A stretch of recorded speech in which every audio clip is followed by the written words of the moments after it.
Hi, I'm Joe Scacciaferro, and this is On Location.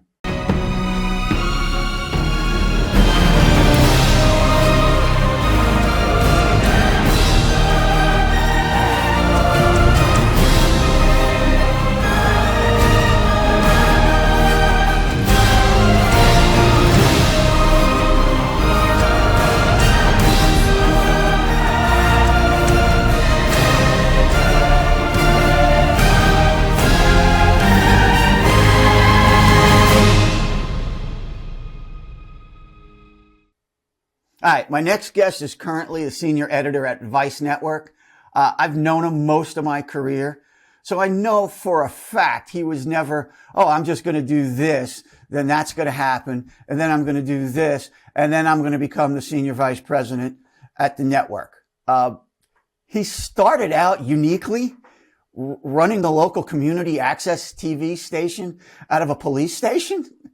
From there, he became one of the industry's first predators, and I'll talk predators once we get him on.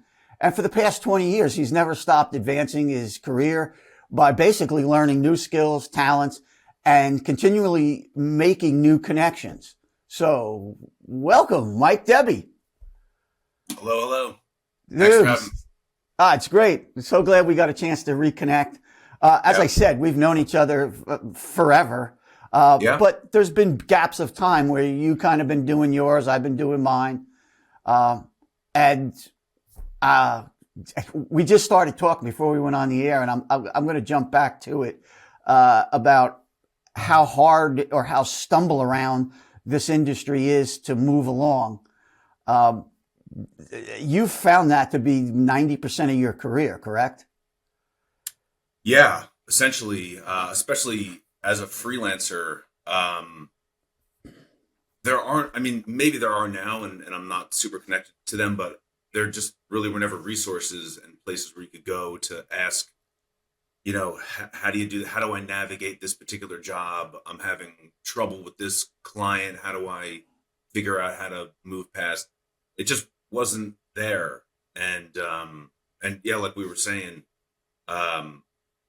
one of the only ways to get through that is to just get through it and experience it. Sometimes it's amazing. Sometimes you get through it and you did a bang up job and you immediately get hired for something else, or sometimes you just crash and burn and it straight up doesn't work and you just got to put your tail between your legs and move on. And you know what's crazy about what you just said? We're talking, 100 years of freelance work. And there are no resources. That's why we started Feral City, because there isn't any place to learn this, like how to do it. You can go to school, you can learn your skills and talents. There's some validity to that. But actually jumping into this industry and following a path, as I say, there's no mailroom that you can start in and then eventually become the CEO. It's just not how our industry works. Right.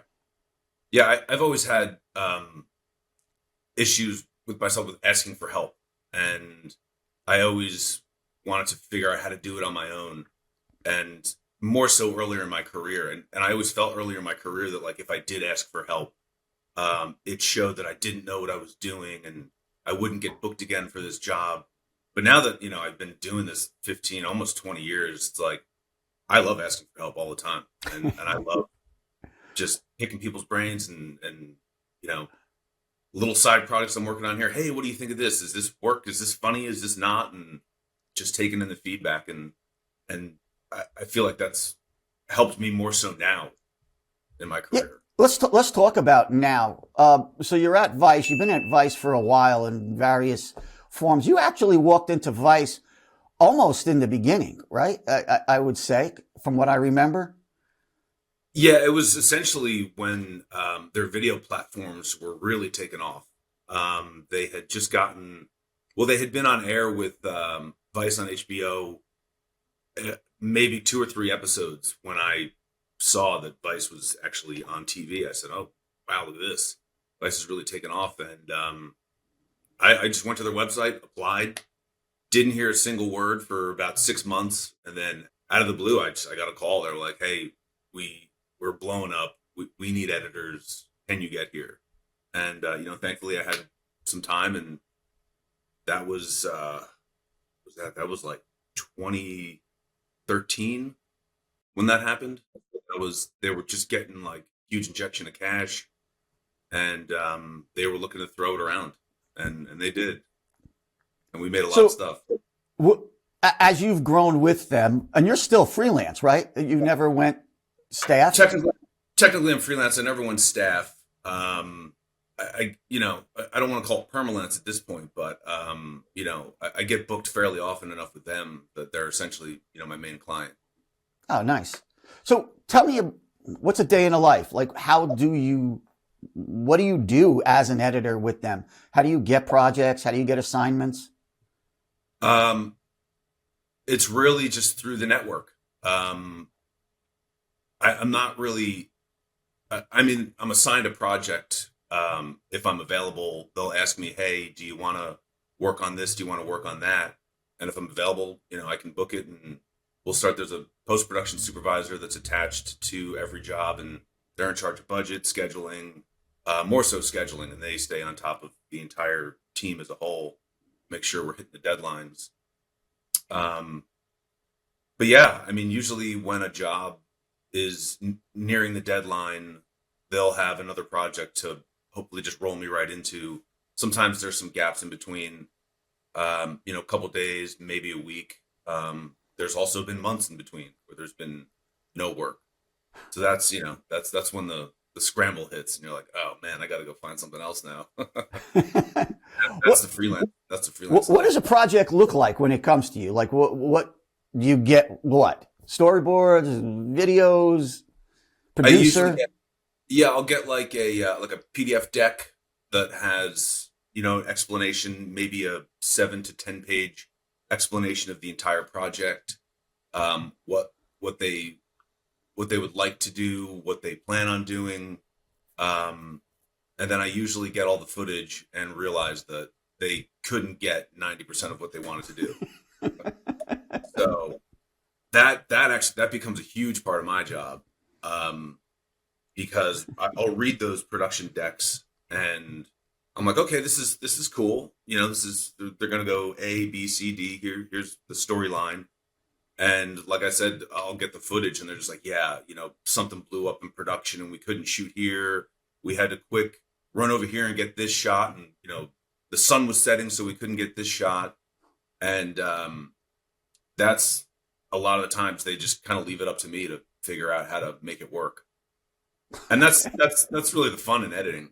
It's like it's madness. It's absolute madness when you have to figure out how to create a story with what you've just been thrown at a hard drive with all this footage on it. But after doing it for so many years, I've figured out that there's always a story. There's always something there to tell. So no matter what, no matter how screwed up production got and how they missed this or how they missed that, there's something there, and you can make something. That's crazy because you're describing to me, because in the olden days, what you just described is actually a producer's problem.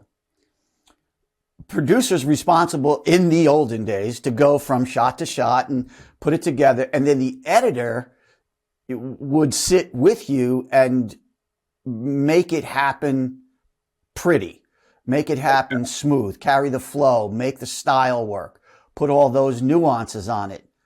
But that's cool that you get to control storyline, even though it's not really there. I mean, it's that hasn't happened, every time. And I have sat with producers who had, a vision from start to finish. And that's amazing having that, because that makes my job a million times easier. But, my experience in the ad agency world is that, these creative directors are usually tasked with so many projects that, they can't sit over my shoulder. They have to worry about pitching to this new client over here. So they're busy doing that. And they're just like, okay, cool. We know you can sit down and deal with this project over here while we work over here. That's been my experience a lot. So I think it's a trust I've built with my clients where they can just, throw me footage, throw me a job, leave me alone, and I'll deliver something for them. Yeah, I mean because that raises you to a different level of editor. Let me explain it to the audience there, because a lot of these people aren't broadcast people. There's a cutter, which is me, and then there's an editor, which is Mike Debbie, which is all the senior editors, which are advanced editors, guys who do docs, guys who do features. Those are real editors. I mean, they have an art form, story art form to what they're doing. So the cutter is just somebody who, like myself, I can throw video together. I can put it together. I can make it look nice. Kind of a news segment-y feature thing. But real editors, there's a story art form. And we started calling them predators. And that was, you were one of like at that early stage when we were combining editor and a producer and making them a predator. And that's where you cut your chops, basically, correct? Yeah, definitely. And that was a role that I actually enjoyed because I loved shooting, and I actually never really wanted to be an editor. I wanted to stay behind the camera and go down that path, feature films or whatever. And I still kind of want to do that. But knowing both sides of the world, being able to shoot and being able to sit, behind the desk and edit, is really an invaluable skill that I've learned.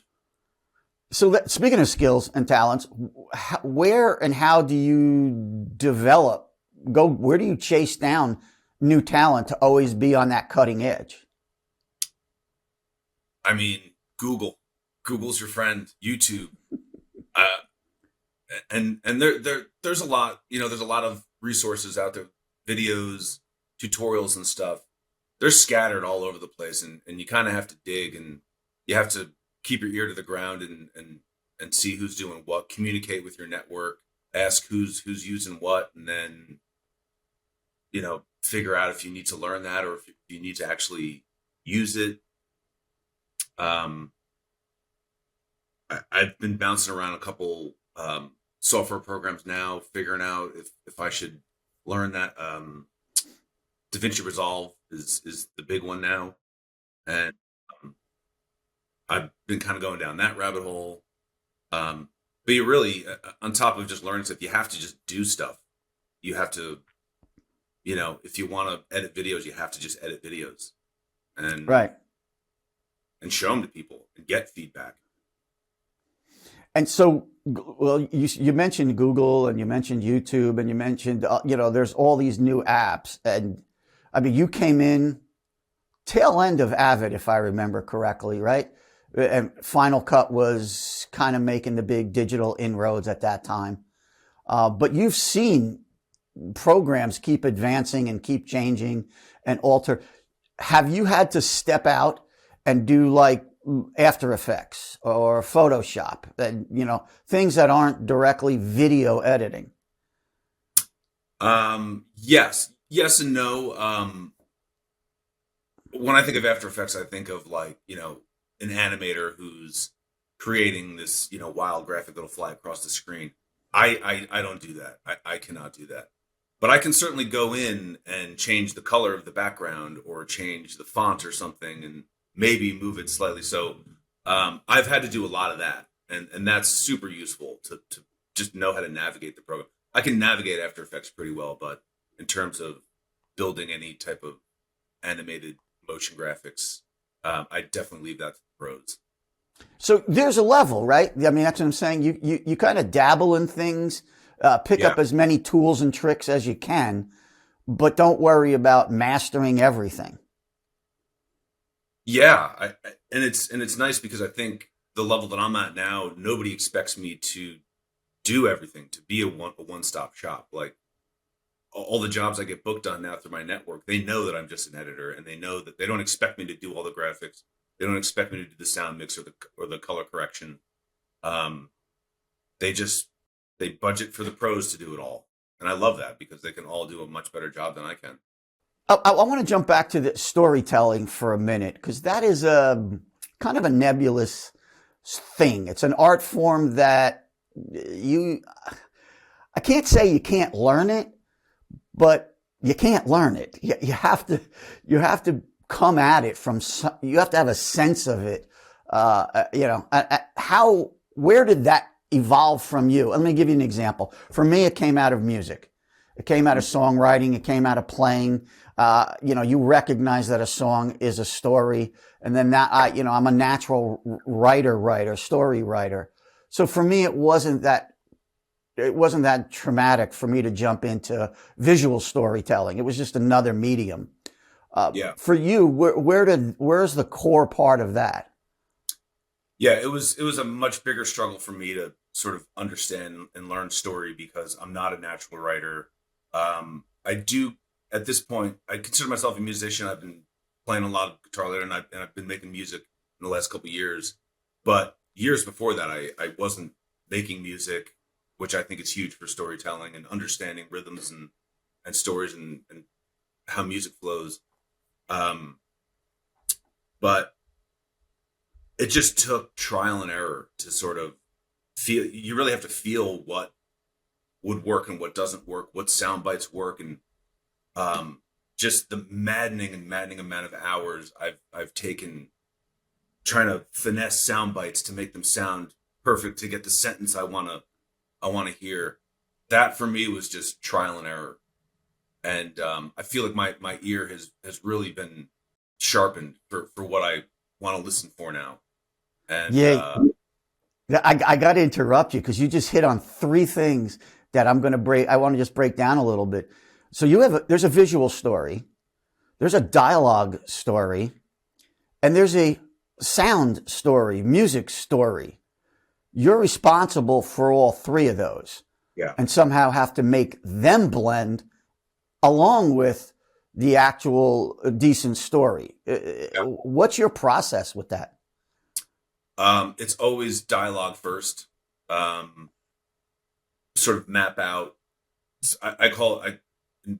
My sort of group, we call it the radio edit. So we'll just edit the sound bites where we think they should go, where we kind of want them to go. Build that structure, and no music at all. Just the sound bites. And once I feel that there's a decent structure, the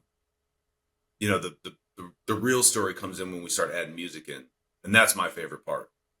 That's cool. That just makes any piece shine. It takes it to a whole new level as soon as you add music, and it's so fun doing it. It's like, have a little section that has no music, and you're just sitting there, clicking next song, and then boom, that one hits. You're like, that's it. That's the track. We're opening with that, and I love that. And do you go in? In the early days when I was kind of doing both sides. I was, the music director for a lot of the shows. Plus, I was doing, plus I was a video producer. But when we would go back to the music studio, the guy I work with, Carl Del Piano, Carl and I used to call it Mr. Potato Head music because we were musicians, but we weren't really playing. We weren't writing the score. We were taking these clips of music and kind of trying to piece them together, which really became an art into itself, trying to find that. Right. All the little peaks and valleys of the song that will work with, the tone of the section of the scene that you're trying to score. Yeah. Because a lot of it, prior to me being involved in that, it was just needle drop is what it was called, obviously, because it was records at that time. But needle drop was you take a full track. Oh, you need 2 minutes for this segment. They take a full track of music, drop it down, and wherever it landed, it landed. Yeah, that's crazy. I can never do that. And there are a lot of editors that there's a lot of really amazing storytelling editors out there that they have their own struggles in and of themselves. But like music is a big thing, and it's amazing how many times I notice I watch a piece and I'll just hear, a song just sort of fade out, like a long fade out. I'm like, no, like don't fade that out all the time. Like make something with it. But that's just personal. That's just me. Yeah, and then there's time. I mean, there's a delivery time that always has to affect everything. Yeah. I got to tell you a funny story because we're talking about music and its effect. I've been working with a major university in the New York area, and one of the things I was tasked to do is I have students for a short period of time, and they had to develop a show, and I kind of had a, I kind of guided them, but I left the content to them, but I gave them how you actually do television and how it all the pieces, right up to shooting it and going out, whether it's episodic, blah, blah, blah, blah, blah.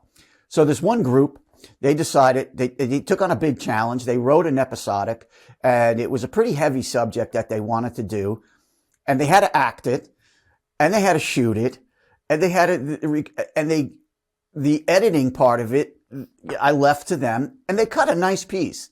It was good. And when I saw it, the first thing I did was like, oh my God, this thing is screaming for music. So I spent about 6 hours, and I'm supposed to nod. I'm supposed to be hands off. Yeah. But I spent about 6 hours working on this track. And I thought it was sick. I love this thing when it was done. And I handed it back, and I was expecting, oh my God, you did such a great job. Thank you so much. And I handed it back, and I got an email back from them saying, we appreciate it, and we understand you taught us about the importance of music and blah, blah, blah, blah, blah, blah, blah, blah. But we would prefer not to have this in. We want it to be the way we originally wanted it, and we don't want any music. We feel it takes away from the impact of the dialogue. Yeah. You're like, I strongly disagree, but I will accept. Yeah. I mean, we've worked for EPs for a long time, executive producers, and Yeah. in the end, it's their call, right or wrong. We have to kind of go for it. And that's what I took as that. So tell me about storytelling if it's just your project. Like, how do you approach a Mike Debbie project? It's a good question. I'm working on a little side project right now. It's a comedic piece. It's a spoof of a David Attenborough Planet Earth, except they follow a bunch of douchey bros around Miami who are trying to get laid.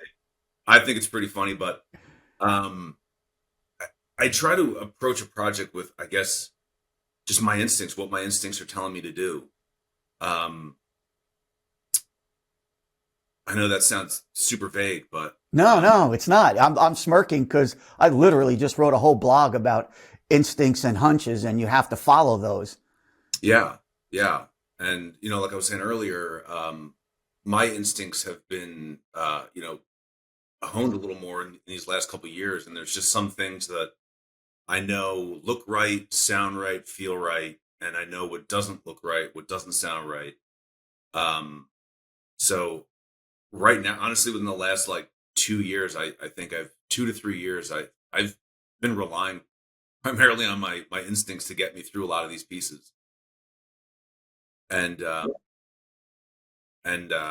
it's been really cool to work with teams' advice that they know that they can just hand me a piece and I can kind of add my little flavor to it. And for the most part, they like it. I mean, it's obviously a collaboration. You're working with a team, so they don't always love everything you do, and you have to accept that, and you have to just do what they want, do what the client wants. That's really the name of the game in the end. Yeah. Give me. Let's go both ends of the spectrum. Give me some war story. I hate using military phrases, but that's the only thing we know them as. Give me the war story that was the scary up front and then turned out to be one of your great successes. Man, I have a few scary up fronts that didn't turn out to be great successes. Okay, let's start with that. Well, I guess one of the big things in my career, especially now that I'm getting a little older, is making sure that I'm not burning out and working on jobs and working with people that aren't going to burn me out in the end. And I think one of the big moments for me was a job I was on where the creative director was just so busy they couldn't get to my edit until like later in the day. And then later in the day came and they wanted to work like late into the night. And I didn't really know how to say no. So I just worked until the night. It got to like 10, 11, 12, sometimes 1, 2 in the morning. So I'd been there, well over 12 hours. And that was like 2, 3, 4 days in a row. And just the burnout just absolute wiped me out. So I knew sort of from that moment on that like I couldn't, I can't work like that. And it took a lot of courage to go to, my supervisors and my bosses to say, if I work with this person again, it's got to be these set hours. Like I can't burn out. I'm not going to be able to produce anything that is going to be of value. I'll be a zombie pressing keys and nothing will get done. And honestly, from that moment on is especially, with these other freelance clients, speaking up and allowing yourself to not be taken advantage of has been huge for me. And yet wasn't the outcome of that was positive? The outcome ultimately was positive because, it allowed me to really set my own schedule and, along the lines of hitting the deadlines, just sort of letting the people I know that I'm working with that, here are my, best productive hours. I can't really get much done beyond this. So this is sort of what I prefer. And I've learned that they actually do the post-production supervisors, the clients, whatever, they'll honor that, which I think is awesome. Yeah. I've learned that, and I refer to that as hitting the wall. And I can usually tell when I'm working with somebody that they're at that point, that they're going through the mechanics and they're doing what I'm asking them to do, but they're not there anymore. Yeah. And as a producer, as a supervisor, manager, whatever the hell I am, I have to make sure I recognize that, because people are terrified of saying, I can't go anymore. Yeah. And there's a lot of. There's definitely anomalies. Like I've worked with some people that just, they have no problem working 14 hours straight, or some people work better at night. Mm-hmm. So they prefer the producer to come in later and then work into the wee hours of the night. Right. I personally don't operate like that. But like, yeah, I mean, that's key. Like you as a producer being able to recognize when your editor is just not there anymore. Yeah. I mean, it's music sessions. It's no matter whatever I'm in. I mean, a music session that, you're making somebody to go back and play the same note like 9 times, and do it again. No, do it again. No, do it again. Eventually they're not going to be able to play it. Even dialogue, you're getting some voiceover person to read a passage. Sure. No, do it again. No, do it again. No, do it again. Yeah. No, this time say it happy. Now this time say it less happy. Now this time say it. And you can guarantee that you're going to take your first 3 takes, because your last 80 are going to suck. Right. Yeah. It's madness. Yeah. So that's it. What would you say as far as battling? You kind of moved out of the freelance world, even though you're still technically freelance. Yeah. But when you have one client, you're kind of not freelance. Yeah. Right. I agree. But prior to that, you chased work and you were out looking. What would you suggest to somebody who's out there trying to shake the chains and bushes, or whatever the phrase is? Networking is key. It's been the sort of crux of my career, I think. I have a website where I load my stuff up onto. I don't have business cards. I've never had business cards, which, could be business suicide. But I mean, I've made it this far, and it's all based on like the network I have, people I've met in the industry, and just staying in contact with them, randomly sending an email, randomly sending a text. Hey, how you doing? What's going on? I feel like that's gotten me. It's kept me relevant, I think. Yeah, absolutely. Yeah, I mean, you can certainly fall off within the cracks, and it's not like it's not like people forget about you. They just, if you're not there, then if they need Yeah. an editor, you know, you're lost in the sauce or you're falling in the cracks. They're not going to call you. I say it all the time. I mean, that's why I tell people, stay in my face. You know, I'll never get upset because I may not I may not be looking for your skill set right now. I don't need a graphics animator. I don't need a graphics animator. All of a sudden I go, oh shit, I need a graphics animator. And whoever the last person who got a hold of me, that's like, oh yeah, that's right. You know, Swen called me the other day. Let me reach out to him and blah, blah, blah. Meanwhile, there's 30 other people that I work with. Yeah. That I don't do that. So yeah, that's a big, I gotta tell you something funny about the card thing. I just got off the phone, with somebody a couple of days ago. She's out of school a couple of years and she's, you know, the same questions we get asked all the time. How do you make connections? How do you know people? How do you build that network? And I told her, we're in New York or you're in LA. Walk up to a film shoot. Go up to people that are working, you know, wait, don't talk to the director, but see somebody who's, you know, by a grip truck or see somebody who's over there. Go hang out, go talk to them. Hey, what do you do? Blah, blah, blah. And I said to her, I said, you know what's funny? We don't have business cards anymore, but we all do the give me your phone and I'll do this. Well, sometimes that's not convenient. But if you just had a piece of paper that had your name and your number on it, and you said, hey, listen, I'd love to get a shot here. Give me a call. Yeah. Definitely useful, no doubt. Yeah. I mean, it's a thing. And actually, it's a thing better now because nobody does it. I used to have stacks of people giving me cards. Now I don't get any. So if you handed me a card, I'd go, ooh, cool card. Yeah. Wow. And I'd put it on my desk. Yeah. Everything comes back in style eventually. Yeah. And it's a hustle. That's our industry, period. End of game. It's a hustle. You're always looking. You and I have been at this a long time and people think that it doesn't matter. It still matters. I still do everything I can to find the next gig.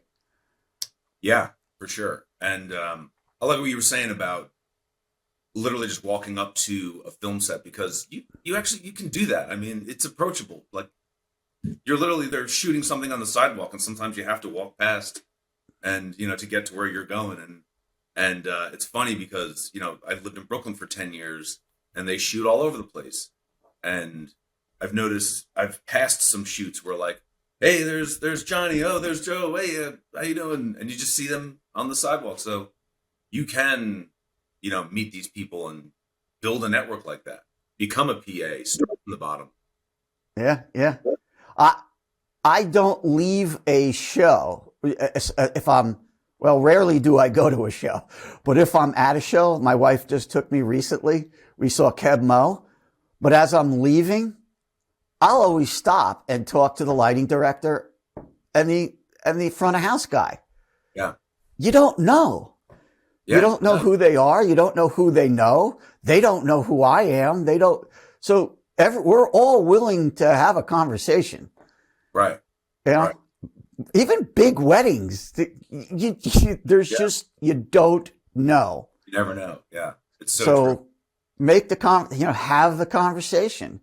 Yeah. Because if you and I are somewhere and, at a wedding, at Jamie's wedding, and somebody starts a conversation with me and blah, blah, blah. Hey, you know any editors? I can go, that guy right there, go talk to him. Yeah. And you're in an event it's a networking event. Everything is networking. Yeah, it really is. I mean, I definitely would not be where I'm at without, you know, the people I know. Yeah. You've made some major strides. I mean, again, and I was trying to remember when you transitioned into you became the cornerstone of the New York Giants entertainment company.